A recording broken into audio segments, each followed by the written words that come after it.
आज जो कहानी मैं आपको सुनाऊँगा उसे सुन के शायद आपको गुस्सा भी आएगा और प्यार भी आएगा।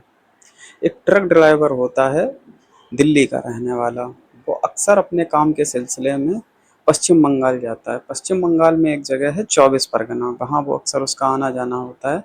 तो एक बार वो अपनी गाड़ी लेके जा रहा था और रात को उसका एक पहिया पंक्चर हो जाता है ट्रक का। जब वो गाड़ी रोकता है तो देखता है उसके जहाँ पे पंचर हुआ है पहिया उसके आसपास एक कच्ची पक्की सी झोपड़ी है, जहाँ पे वो मदद मांगने के लिए जाता है। उसकी मदद तो कर दी जाती है, रात को उसे आसरा भी दिया जाता है वहाँ ठहरने का, लेकिन उससे खाने पीने का कुछ नहीं पूछा जाता जिसकी शायद उसे ज़रूरत थी। जैसे ही उसका सारा काम सही होता है वो वहाँ से निकल जाता है। अब इस बात को 1 महीना बीत जाता है। 1 महीने के बाद वो ट्रक ड्राइवर फिर वापस आता है। लेकिन इस बार वो दिन में आता है। जब उस झोपड़ी के पास जाता है तो आवाज़ लगाता है तो उस झोपड़ी से बाहर एक लड़की निकल कर आती है। वो ट्रक ड्राइवर उस लड़की के लिए कुछ तोहफे लेके आता है, जिसमें खाने की कुछ चीज़ें हैं और शायद कुछ पहनने ओढ़ने की भी चीज़ें होती हैं। वो लड़की को तोहफे दे देता है और वहाँ से चला जाता है। अब वो अपना सिलसिला ऐसे ही चालू कर लेता है कि जब भी वो पश्चिम बंगाल के 24 परगना में आता है तो उस लड़की के लिए कुछ ना कुछ तोहफे ताइफ लेके आता है, उस लड़की को दे देता है और वो लड़की भी खुशी खुशी एक्सेप्ट कर लेती है। एक दिन ट्रक ड्राइवर आता है जब तोहफा लेके, तो लड़की उसे अपने दिल की बात बताती है और कहती है कि हम लोग बहुत गरीब हैं, शायद घर पे अच्छे से खाना पीना भी नहीं हो पाता है।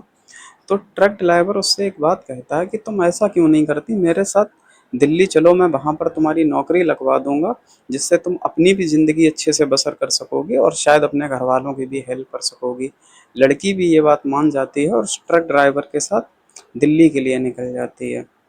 लेकिन वो ट्रक ड्राइवर उस लड़की को दिल्ली ना लाके मेरठ में रेड लाइट एरिया है जिसे कोठा भी कहते हैं, कबाड़ी मार्केट, वहाँ ले जाकर उसे बेच देता है और अपना खुद वहाँ से चला जाता है।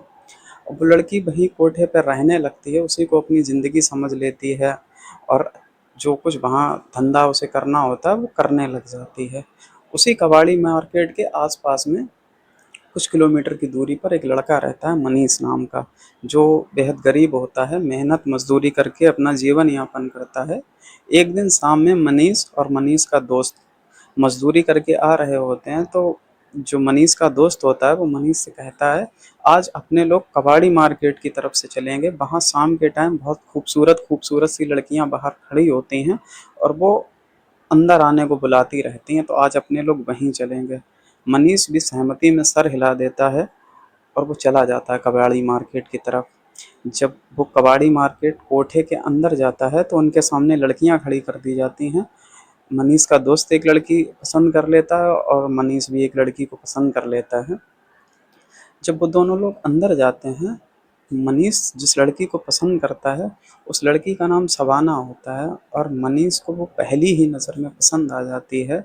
मनीष उसके पास बैठा रहता है, बातें करता रहता है, लेकिन शायद वो जिस काम के लिए वहाँ गया था वैसा कुछ उसके साथ नहीं करता है। फिर दोनों जब बाहर आते हैं तो मनीष का दोस्त होता है वो मनीष से पूछता है तुमने क्या किया? तो मनीष कहता है मैंने कुछ नहीं किया, जबकि उसका दोस्त जो जो वहाँ जाके वो करता है सारी बातें मनीष को बताता है, बट मनीष कह देता है मैंने कुछ नहीं किया उसके साथ। उसके बाद वो दोनों घर चले जाते हैं और समथिंग 1 महीने के बाद मनीष का दोस्त फिर कहता है शाम के टाइम चलो आज अपने लोग फिर वहीं चलते हैं। फिर दोनों वहीं जाते हैं उसी कोठे पर और मनीष शबाना को ही पसंद करता है जिसे लेके रूम में जाता है। लेकिन इस बार भी वो वहाँ जाके कुछ करता नहीं है, शायद जिस काम के लिए वो जाता है वहाँ, और ऐसे ही वापस चला आता है। जब उसका दोस्त उससे पूछता है आज तुमने कुछ किया, तो मनीष फिर ना में सर हिला देता है। तो मनीष का दोस्त उसका मजाक बनाता है और कहता है शायद तुम्हें डॉक्टर की ज़रूरत है, तुम कुछ इसलिए नहीं कर पाते हो। तो मनीष मना कर देता है, कहता है ऐसा कुछ नहीं है, वो लड़की मुझे बहुत अच्छी लगती है। उसके बाद 1 और महीने के बाद मनीष एक दिन खुद से जाता है, अपने दोस्त को ना लेके जाता है और उस कोठे पे जाता है शबाना के पास। जब वो शबाना के पास जाता है तो शबाना से वो अपने दिल की बात कह देता है और कहता है तुम मुझे बहुत अच्छी लगती हो, मैं तुमसे प्यार करने लगा हूँ और तुम्हारे साथ शादी करना चाहता हूँ। शबाना जब ये बात सुनती है तो उसे भी बहुत अच्छा लगता है, वो भी सोचती है ये पहला शख्स ऐसा है जो शायद मेरे जिस्म के साथ खेलने नहीं आया है, इसे मुझसे प्यार है। तो उसे भी अच्छा लगता है, लेकिन वो मनीष से कहती है कि मेरी ज़िंदगी में अब शायद यही है, यहाँ से निकलना इतना आसान नहीं है। अगर इतना आसान होता तो सारी लड़कियाँ यहाँ से चली जाती। मनीष उसके बाद बाहर आ जाता है और मनीष बस एक ही चीज़ की तलाश में रहता है कि किसी तरह से शबाना को उस कोठे से बाहर निकाल सकूं। मनीष काफ़ी लोगों से मिलता है मदद के लिए, लेकिन अधिकतर लोग वहाँ मदद करने से मना कर देते हैं। तभी एक शख्स बताता है कि एक मैडम है जो अपना एनजीओ चलाती हैं, अतुल शर्मा उनका नाम है, अगर तुम उनसे मिलो जाके तो शायद वो तुम्हारी कुछ मदद कर सकें। मनीष जब उनके पास जाता है, उन्हें अपनी बात बताता है, तो वो भी सहमति में सर हिला देती हैं, लेकिन होता कुछ नहीं है उस मसले में। मनीष अक्सर उनके पास कॉल करता रहता है। फिर मनीष कुछ दिनों के बाद उनके पास जाता है और कहता है, मैडम तुमने जो लड़की को बाहर निकालने के लिए कहा था उसके बारे में आपने कुछ किया नहीं। तो वो मैडम पूछती हैं, तुम क्या करोगे उस लड़की का? तो मनीष के दिल में जो होता है, मनीष बताता है, मैडम मैं उस लड़की के साथ शादी करना चाहता हूँ। तो अतुल शर्मा जो मैम होती हैं उन्हें भी बहुत अच्छा लगता है। वो कहती हैं, मैं तुम्हारी मदद करूँगी और तुम्हें लेके उस कोठे पे चलूँगी। एक दिन वो अतुल शर्मा मैडम मनीष को लेके कोठे पे जाती हैं, लेकिन मनीष को कोठे के बाहर ही खड़ा कर देती हैं और वहाँ जाके कोठे की मालकिन से कहती हैं कि आज मैं तुम्हारे यहाँ से एक लड़की को लेके जाऊँगी, लेकिन वो लड़की कौन है मुझे नहीं पता, ये वो लड़की ही जानती है। तो जो कोठे की मालकिन होती है वो काफ़ी नाराज़ होती है, कहती है ऐसे तो कोई भी मुँह उठा के चला आएगा और मेरी लड़कियों को यहाँ से लेके जाएगा। तो जो मैडम होती हैं एनजीओ वाली, वो कहती हैं कि देखो सीधी तरह से मान लो तो अच्छा रहेगा, नहीं तो मैं पुलिस को बुलाऊंगी और फिर शायद तुम्हारे यहाँ से सारी लड़कियाँ चली जाएंगी।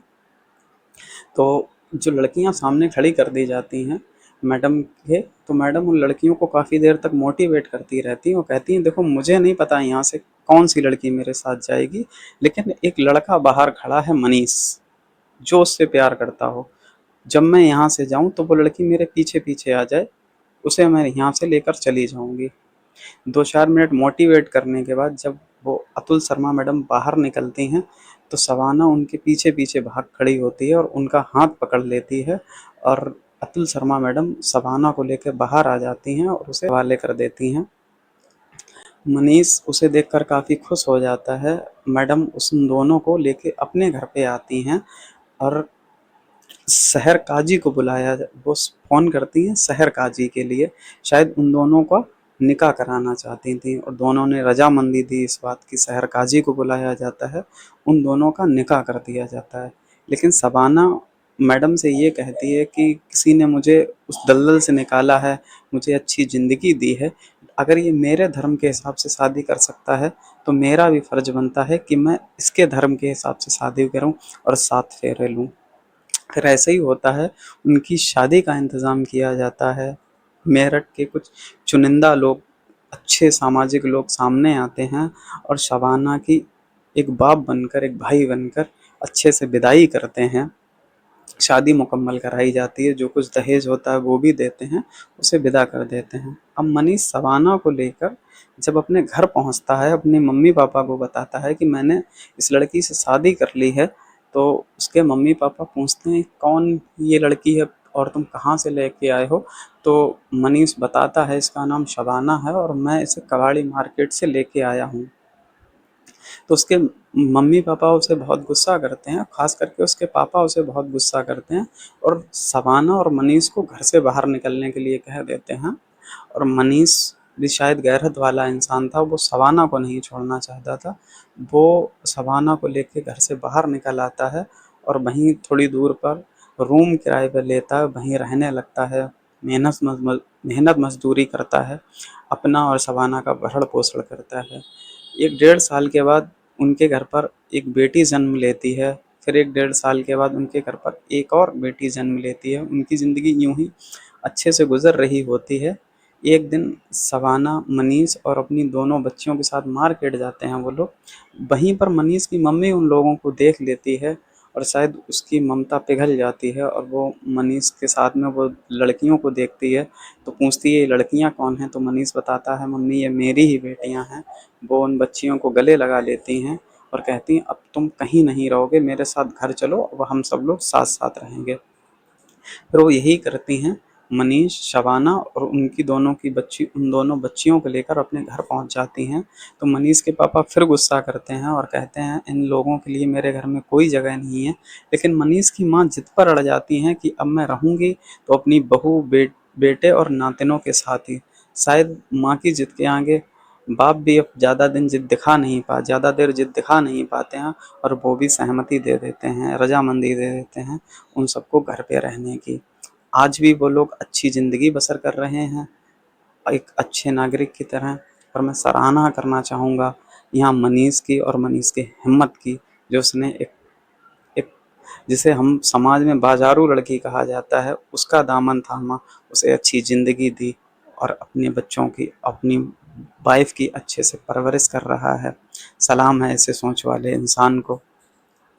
आप लोग आज की कहानी में इतना ही। आप लोग अपना ख्याल रखें, अपनों का ख्याल रखें। जय हिंद।